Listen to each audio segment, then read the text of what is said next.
bringing news that matters to you. You're watching the Bahamas Tonight Northern Edition.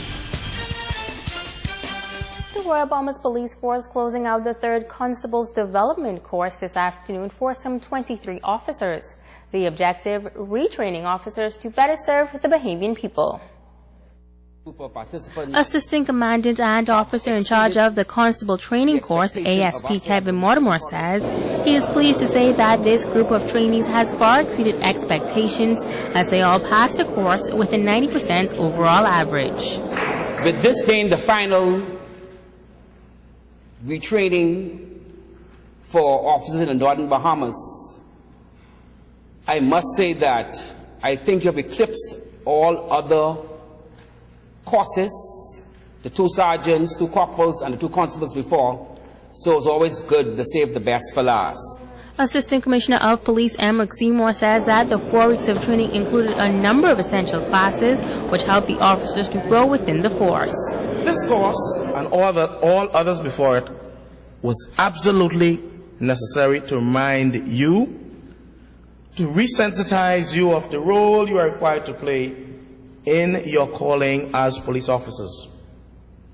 I submit to you this afternoon that if you remind yourself daily and put into practice our organization's vision, which I just read at your hearing, its mission, which I also just read, our guiding philosophy, our mandate, and our statement of common purpose and values, you would no doubt be the model police officer needed and required in today's Bahamas. ACP Seymour reminding the constables that they must always carry out their duties professionally and courteously, as members of the public are always watching.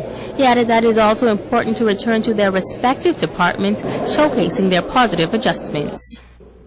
As you leave this training facility, I encourage each of you, if you haven't already done so, to recommit yourselves to apply and to ensure that you aptly and ably apply all of the lessons learned during these 4 weeks of very timely exercise to ensure that your area would be significantly strengthened and enhanced as a result of you having successfully passed through this program.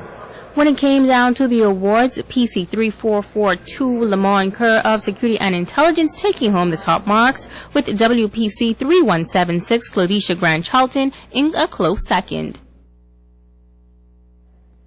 Grand Bahamas Talent Search is on. It's called the Caribbean Kids of Soul, and it creates a stage for Grand Bahamas youth to show off their talent. Let's take a look.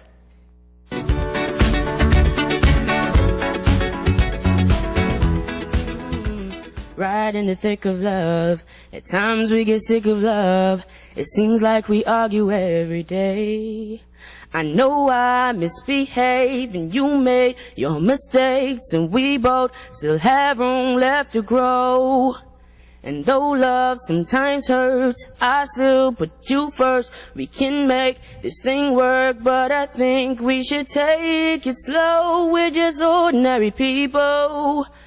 We don't know which way to go, yeah, 'cause we're ordinary people. Maybe we should take anything.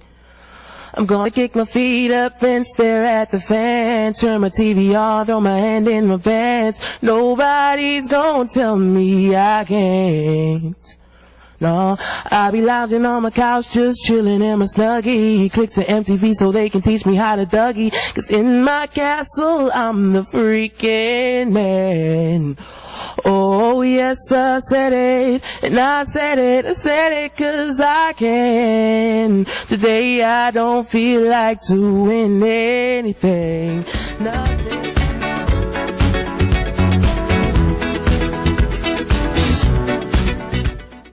A local corporate citizen together with the president of an organization helping to positively impact the life of a former homeless man who is now working to make a difference. Joan Davis-Roll has tonight's success story. The imagery of a Grand Bahama man a short time ago was heart-wrenching. This was Timmy Newbold almost 3 years ago, destitute, homeless, and in despair. And this is Timmy Newbold today. The nation first heard of his plight through a ZNS News story in 2011, where the 8-Maroc man who found himself in dire straits was unemployed, cooked outside on a trolley which doubled as a stove, and was facing eviction. Well, before that newscast ended, director of the Falcons Boys Club, Darren Roll, made one phone call to local businessman Eddie Wan, who responded to Nouvel's appeal for help, and like the saying goes, the rest is history. Well, I'm just happy to see the progress. I remember 3 years ago when you came on the news with this story in reference to an individual gentleman that was having a hard time and needed a hand up instead of a hand out.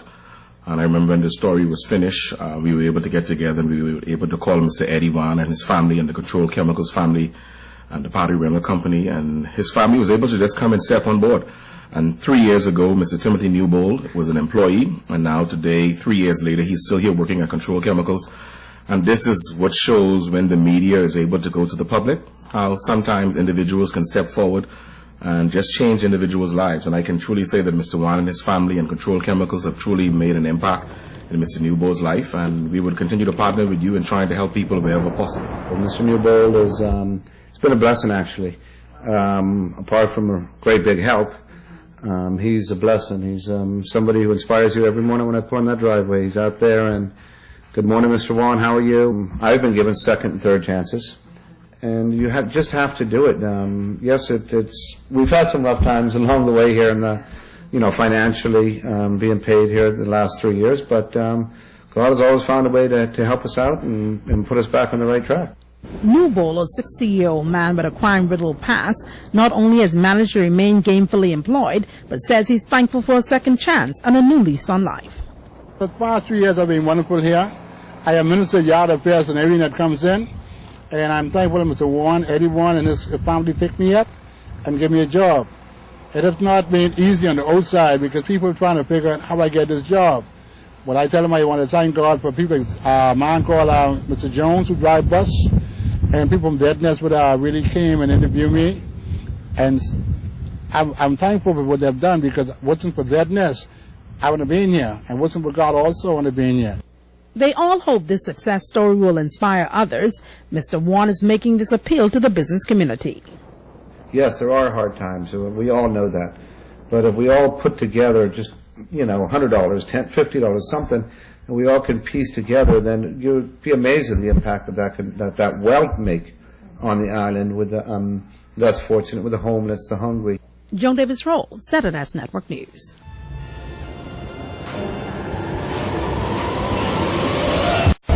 It's always a pleasure to see a vision come to life.